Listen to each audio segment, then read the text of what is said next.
We're constantly told to be kind, to put others first, to give without reservation. But has anyone ever warned you that being too helpful might actually be dangerous? Not just emotionally draining, but genuinely harmful to your well-being, your goals, and even your sense of self.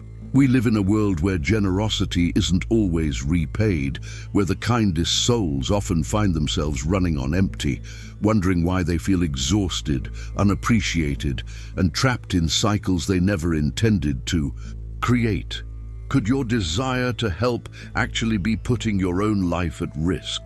Today, I'm going to walk you through 8 surprising dangers of being too helpful, and then I'll share 4 powerful Stoic strategies to protect yourself from those who would take advantage of your good nature. These aren't just theories, they're practical tools that can transform how you show up in the world without losing your kindness. Let's begin with the first danger.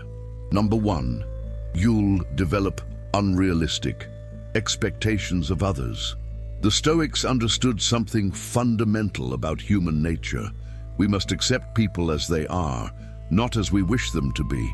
Marcus Aurelius wrote in his Meditations that we should begin each day expecting to meet people who are ungrateful, arrogant, and selfish, not because the world is filled with terrible people, but because holding unrealistic expectations leads to unnecessary suffering. When you give constantly and generously, something happens beneath your conscious awareness. You begin to expect others to operate by the same code you follow. You think that because you drop everything to help your friend move apartments, they'll naturally do the same when you need assistance. Because you've sacrificed your weekend plans to cover a colleague's shift, surely they'll cover yours when you have that family emergency. But here's the uncomfortable truth. You've trained people to rely on you so completely that they've never had to develop their own problem-solving muscles. They take your help for granted, not necessarily because they're bad people, but because you've made yourself so consistently available that your assistance has become background noise in their lives, expected rather than appreciated. The Stoic practice of negative visualization can help here. Imagine offering help and receiving nothing in return. Feel that possibility fully. When you give from a place where you've already accepted that reciprocity might never come, you protect yourself from the disappointment that corrodes so many relationships. The bitter pill to swallow is this: when people don't reciprocate, they're not actually failing you. They're simply prioritizing their own needs, which is exactly what you should have been doing all along. Your disappointment isn't about their behavior, it's about the contract you created in your mind that they never agreed to. This imbalance leaves you exhausted, resentful, and bitter. You feel taken advantage of. But if we're being honest, you volunteered for this position. The Stoics would remind you that other people's actions are external to you and beyond your control. What you can control is your own response, your own boundaries, and your own expectations. Number 2, people will come to expect your help as a given. Epictetus taught that true freedom comes from understanding what is within our power and what isn't. Your time, your energy, your decisions, these are yours to govern. When you surrender control of these precious resources by making yourself endlessly available, you're actually abandoning one of your most important responsibilities: self-governance. Human beings are creatures of pattern and habit. We adapt to our circumstances and settle into comfortable rhythms. This isn't a character flaw. It's how our brains conserve energy by automating predictable aspects of life. When you consistently solve other people's problems, you become part of their comfort zone. Think about what happens when you always offer to edit your co-workers' reports, pick up your friend's medication, or help your neighbor with their technical difficulties. At first, they're grateful, but after the 10th, 20th, 50th time, that gratitude fades into assumption. Your help is no longer a gift, it's become an expected service. You've inadvertently created a dependency where none should exist. The people you're helping haven't learned to cope with challenges on their own because You've buffered them from the discomfort that drives growth.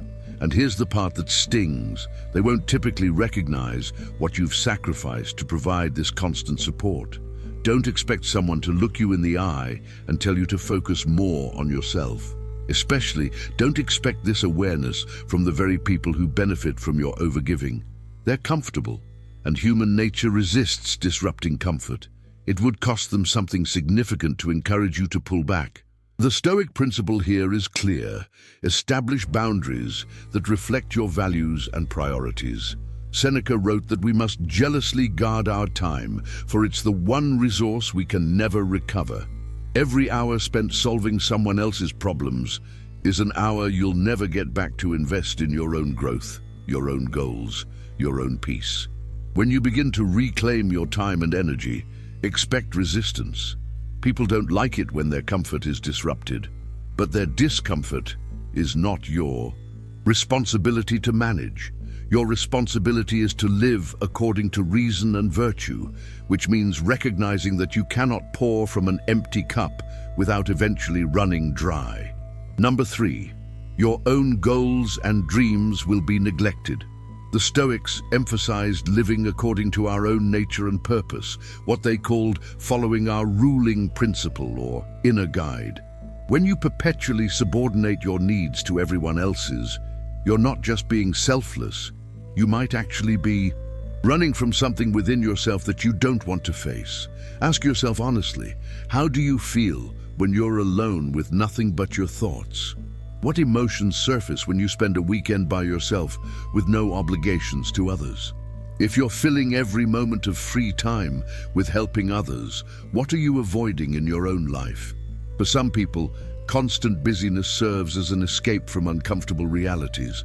Loneliness, unfulfilled ambitions, relationships that need attention, or the quiet voice asking whether you're living the life you actually want. It's easier to focus on solving everyone else's problems than to confront the problems in your own life that seem overwhelming or painful. But here's the cruel mathematics of this approach.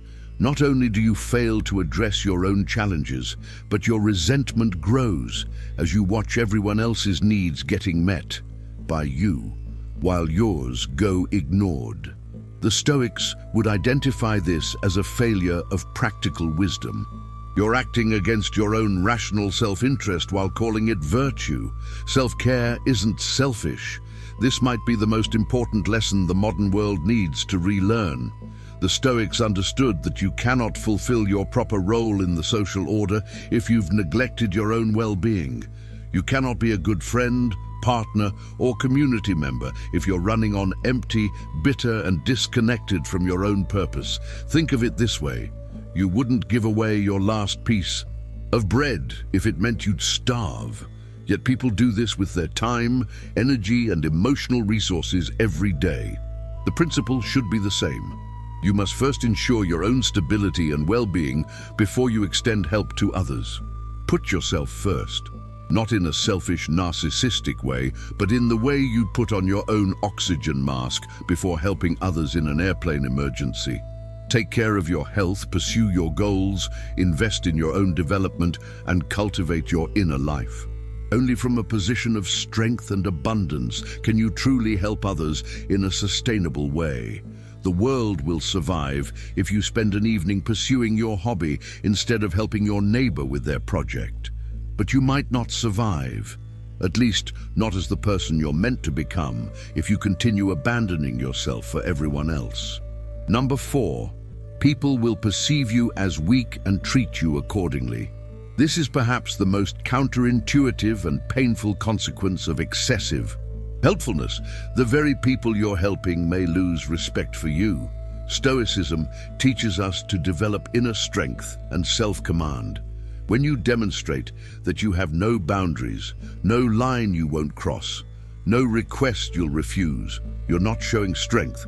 You're displaying a lack of self-respect that others will inevitably mirror back to you. Think about how you view people in your own life. Do you respect the person who has clear priorities and sometimes declines requests because they're committed to their own responsibilities? Or do you have more respect for the person who drops everything, no matter how important, the moment anyone asks for help? Consciously, you might say you admire the latter, but unconsciously, you've learned that this person's time and priorities are negotiable, that they value others' needs more than their own. And once that perception sets in, it's difficult to reverse. When you help excessively, people begin to see you not as a generous friend, but as a resource to be utilized.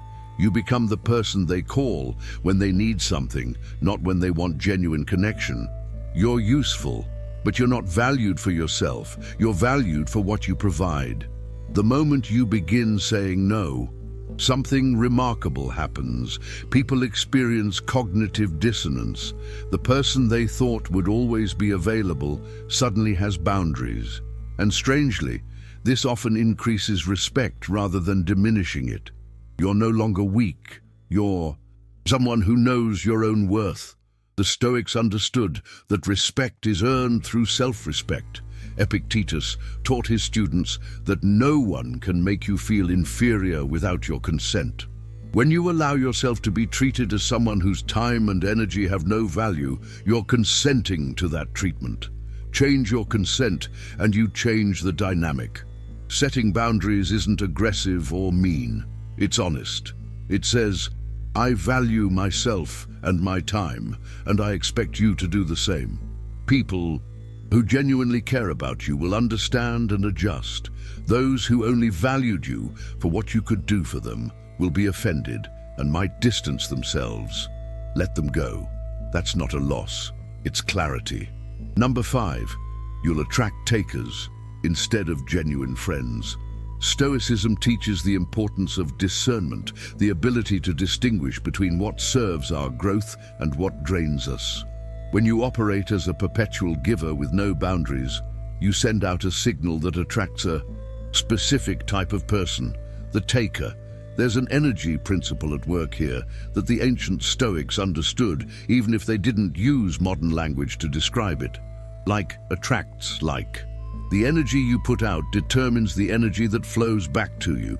When you give indiscriminately, depleting yourself in the process, you lower your own vitality.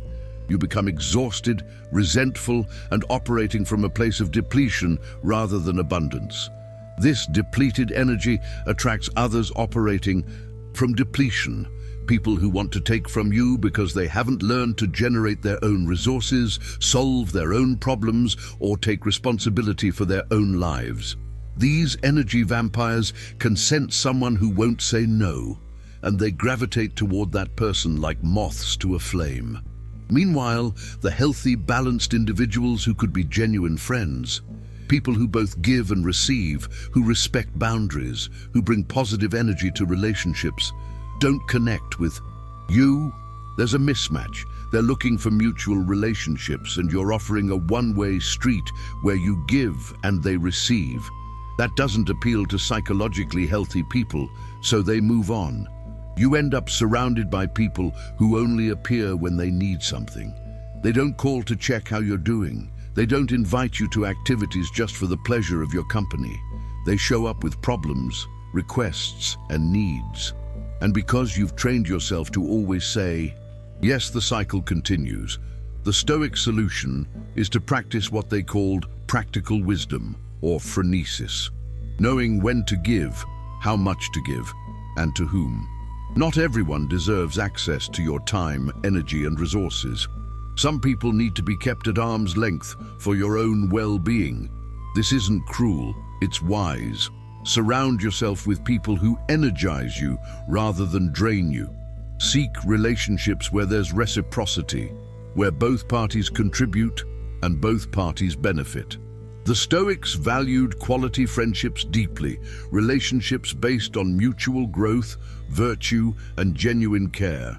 But they also recognized that not everyone is capable of such friendship, and attempting to force it with the wrong people only leads to disappointment.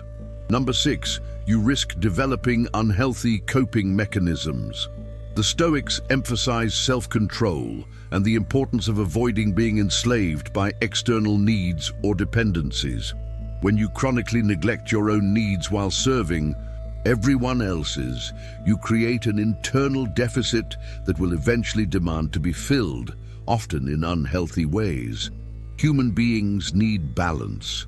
We need to feel valued, to have our needs met, to experience pleasure and comfort. When we deny ourselves these things in the name of helping others, the pressure builds. Something has to give. For some people, this manifests as excessive drinking.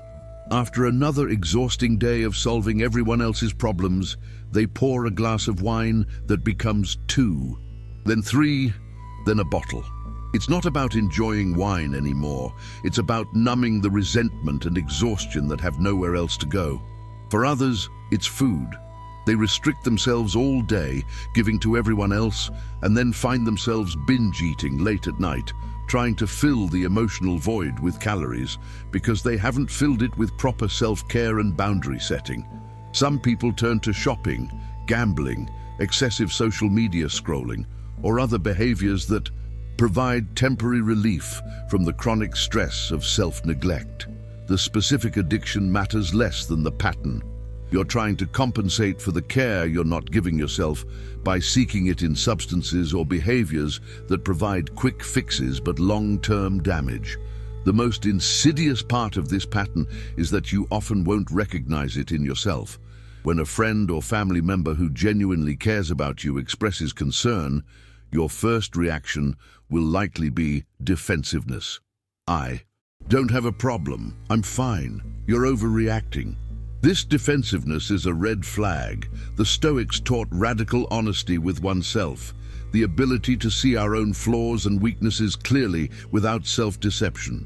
If someone who cares about you is expressing concern, the Stoic approach is to genuinely examine whether they might be right rather than immediately dismissing their observation. Ask yourself, am I using something to cope with emotions I'm not addressing directly? Am I filling a void with temporary solutions instead of addressing the root cause? Am I taking care of my physical, emotional, and psychological needs, or am I running on empty? The Stoics believed that virtue and well-being come from living according to nature and reason. Part of that means acknowledging your human needs for rest, nourishment, pleasure, connection, and purpose. Denying these needs doesn't make you virtuous. It makes you vulnerable to compensating in ways that ultimately harm you. Number 7. Your kindness will be met with suspicion. This might be the most disheartening consequence of all. In a world where genuine altruism is rare, people often assume that excessive kindness masks ulterior motives. The Stoics taught that we should do good regardless of others' opinions, maintaining integrity even when misunderstood. But it's worth understanding this dynamic so you're not blindsided by it. When you're too helpful, too eager to assist, too willing to sacrifice your own interests for others, people wonder what you're really after. Their internal monologue goes something like this: nobody is this nice without wanting something. What's their angle? What do they expect in return? What are they trying to manipulate me into? This isn't necessarily because they're cynical or untrusting by nature. It's because, unfortunately, many people who appear excessively helpful do have hidden agendas. Maybe they're trying to manipulate others into feeling obligated. Maybe they're using generosity as a form of control. Maybe they're building up credit they plan to cash in later. So when you show up offering genuine help with no strings attached, people's past experiences with manipulative helpers make them skeptical. Instead of gratitude, you encounter wariness. Instead of appreciation, you face questioning. And this can feel deeply unfair when your intentions truly are pure. The Stoic response is twofold. First, recognize that other people's perceptions are outside your control and therefore not your concern. As long as you're acting with integrity and genuine kindness, others' suspicions reflect their experiences and wounds, not your character. Second, examine whether your helping truly is boundary-free and expectation-free. Sometimes we believe we're giving without strings, when actually we're unconsciously expecting gratitude, reciprocation, or validation. The Stoics emphasized radical self-honesty. Make sure your giving is truly detached from outcome, but also recognize that healthy relationships involve balanced give and take. If you're always in the helper role, never allowing others to give to you, never showing vulnerability or need yourself, you're actually preventing genuine connection. People bond through mutual support, not one-way service. Number 8. You'll sacrifice your own well-being and identity. This is the culmination of all the previous dangers. When you make helping others your entire identity, you lose yourself. The Stoics taught that we each have a unique nature and purpose, our own daemon or inner genius that we're meant to express in the world. When you abandon that purpose to live entirely in service of others' needs, you betray your own nature. Who are you when you're not helping someone? What do you enjoy? What are your dreams, your passions, your interests? If you can't answer these questions quickly and clearly, you've gone too far in the direction of self-sacrifice. You are not here simply to be useful to others. You're here to live your own unique life, to develop your potential, to contribute in ways that align with your particular gifts and circumstances. Yes, helping others is part of a good life. The Stoics were deeply committed to social duty and the common good. But it's not the only part, and it shouldn't come at the expense of your own flourishing. When you neglect yourself completely, you become a shell, going through the motions of helping, but without the vitality, joy, and fullness that makes that help meaningful. You're operating from obligation and depletion rather than genuine abundance and care. And people can feel the difference, even if they can't articulate it. The Stoics would remind you that your first duty is to your own rational nature, your own capacity for wisdom and virtue. You can't develop wisdom if you never take time to think, reflect, and learn. You can't practice virtue if you're too exhausted and resentful to make clear-headed decisions. So reclaim yourself. Remember who you are beyond what you do for others. Invest in your own growth, pursue your own interests, and give yourself the same compassion and care you so freely extend to everyone else. Now, let's shift to the solutions. Here are 4 powerful Stoic strategies to protect yourself from being taken advantage of while maintaining your genuine kindness. Strategy 1. Listen to your internal signals. The Stoics emphasize self-awareness and the practice of prosoche, mindful attention, to your own thoughts, feelings, and reactions. Your emotions are providing valuable data about whether your helping patterns are healthy or harmful. How do you feel after helping someone? If you feel energized, fulfilled, and glad you could make a difference, that's a sign the helping is coming from a healthy place. But if you feel depleted, resentful, taken for granted, or anxious about the next request, those feelings are telling you something important. Don't dismiss or suppress these feelings. They're not signs of moral failure or selfishness. They're indicators that you've exceeded your capacity, that boundaries have been violated, or that the relationship has become unbalanced. Start a simple practice. After each instance of helping someone, take a moment to check in with yourself. On a scale of 1 to 10, how energized versus depleted do you feel? If you're consistently scoring on the depleted end, you need to make changes. The Stoics taught that our feelings aren't always rational and shouldn't dictate our behavior, but they're still important information. Chronic negative feelings around helping indicate that something in the pattern needs to adjust. Maybe you're helping too much, helping the wrong people, helping in ways that don't align with your values, or failing to maintain proper boundaries. Listen to your body as well. Are you exhausted, tense, developing stress-related health issues? Your body keeps score even when your mind tries to rationalize. Away the problem. Strategy 2, learn to use the most powerful word, no. The Stoics valued freedom above almost everything else. Not external freedom from constraints, but internal freedom to live according to your own rational judgment. When you can't say no, you're not free. You're controlled by others' requests and your own fear of disappointing them. Saying no feels uncomfortable at first. We associate it with rejection, conflict, and guilt. But the word no is actually profoundly positive. It protects your yes.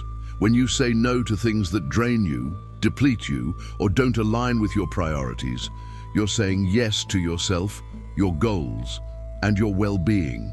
Practice saying no in low-stakes situations first. When someone asks if you want something you don't actually want, practice simply saying no, thank you, without elaborate explanations or apologies. Notice that the world doesn't end. People accept it and move on. Then graduate to bigger no's. When someone requests help, you don't have the capacity to provide. Practice saying, I'm not able to help with that. You don't owe anyone a detailed explanation. Your time and energy are yours to allocate as you see fit. Here's what will surprise you. Many people will respect you more when you start saying no. They'll realize your yes actually means something because you're capable of declining. Your help becomes more valuable because it's not guaranteed. Some people won't like your boundaries. They'll push back, express disappointment, or try to make you feel guilty. Let them have their feelings. Their disappointment is not your emergency. Your responsibility is to live according to reason and virtue, which means respecting your own limits.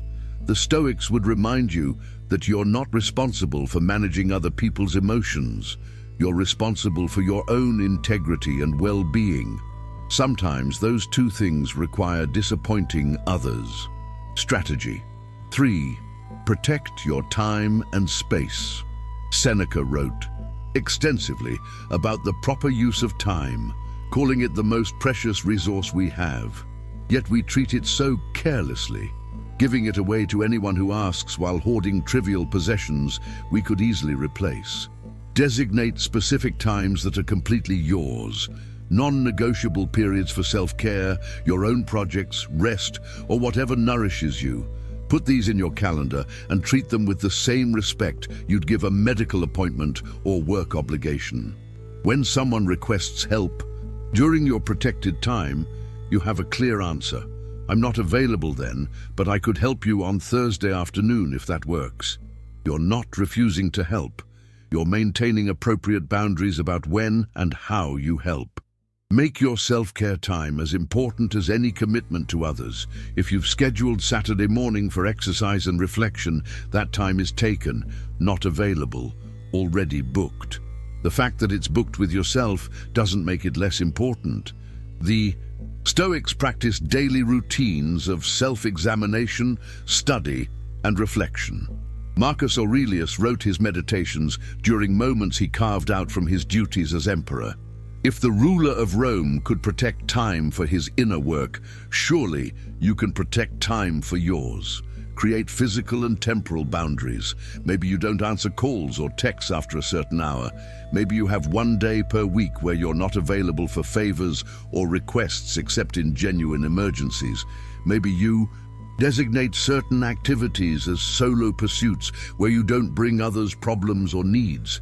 When you protect your time and space, you're not being selfish. You're being responsible for your own well-being, which ultimately makes you more capable of helping others from a place of genuine abundance rather than depletion. Strategy 4. Identify energy vampires and limit contact.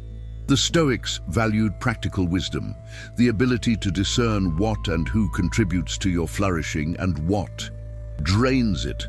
Not everyone deserves equal access to you. This isn't about being elitist or unkind. It's about being realistic about how different relationships affect you. Energy vampires are people who consistently take more than they give, who drain your vitality through constant drama, complaints, or demands without ever reciprocating or improving their situation. They're not necessarily bad people, but they're stuck in patterns that will pull you down if you let them. Notice how you feel after Spending time with different people. Do you leave some interactions feeling energized, inspired, and glad you connected? Do you leave others feeling exhausted, irritated, or emotionally drained? The difference matters. With energy vampires, you have a few options. You can limit your time with them, seeing them less frequently or for shorter periods. You can limit what you share, keeping conversations superficial rather than getting drawn into their ongoing dramas. You can limit what you do for them, offering emotional support without taking on their problems as your responsibility to solve. Sometimes the wisest choice is to end the relationship entirely, especially if the person is actively toxic or abusive. The Stoics understood that some people are so committed to their vices that trying to help them only damages yourself. As Epictetus advised, if someone is determined to remain in their dysfunction, let them go with goodwill, but without continuing to sacrifice yourself. This doesn't mean abandoning people in genuine need. It means recognizing the difference between someone experiencing a temporary crisis who can benefit from your help and someone who has made neediness their permanent identity and will drain you endlessly without ever improving their situation. Ask yourself, is this person working to improve their circumstances, or do they seem committed to staying stuck while complaining about it? Do they appreciate help when it's offered, or do they take it for granted? Do they ever offer support to you, or is the relationship entirely one way? The Stoics taught that wisdom involves associating with people who make you better, who challenge you to grow in virtue, who support your own development as you support theirs. Spending your precious time and energy on relationships that don't meet this standard is a misuse of your life. In conclusion, the Stoic path is about finding the rational middle way between extremes. With generosity and helping others, that middle way lies between selfishness and self-destruction. You don't want to be so withholding that you become isolated and callous. But you also can't give so much that you have nothing left for yourself. True kindness must include kindness to yourself. True generosity must start with ensuring you have something to give from. True service to others requires that you maintain your own strength, clarity, and well-being so that service can continue. The word no isn't the opposite of kindness. It's the boundary that makes your kindness sustainable. Self-care isn't selfish. It's the foundation that makes caring for others possible over the long term. Remember what we've learned today. Excessive helping creates unrealistic expectations, trains people to take you for granted, causes you to neglect your own goals, makes people perceive you as weak, attracts takers instead of genuine friends, can lead to unhealthy coping mechanisms, makes others suspicious of your motives, and ultimately causes you to lose yourself. But you're not powerless. You can listen to your internal signals, learn to say no, protect your time and space, and distance yourself from people who drain you. These aren't harsh or unkind practices. They're wise and necessary for a balanced life. The Stoics sought to live according to nature and reason, finding the harmony between self-interest and social duty, between independence and connection, between giving and receiving. You can embody that balance by being genuinely kind, while also being genuinely committed to your own flourishing. You matter. Your time matters. Your energy matters. Your goals and dreams matter. Don't let anyone, including yourself, convince you otherwise. Now, I invite you to take action. If this message resonated with you, share it with someone who needs to hear it. Leave a comment sharing which of these dangers you've experienced and which strategy you'll implement first. Subscribe to this channel for more Stoic wisdom applied to modern life challenges. Remember, you're not here just to serve others. You're here to live fully, and that requires saying yes to yourself as readily as you say yes to others. Find that balance, and you'll discover a life of genuine kindness without the cost of losing yourself in the process.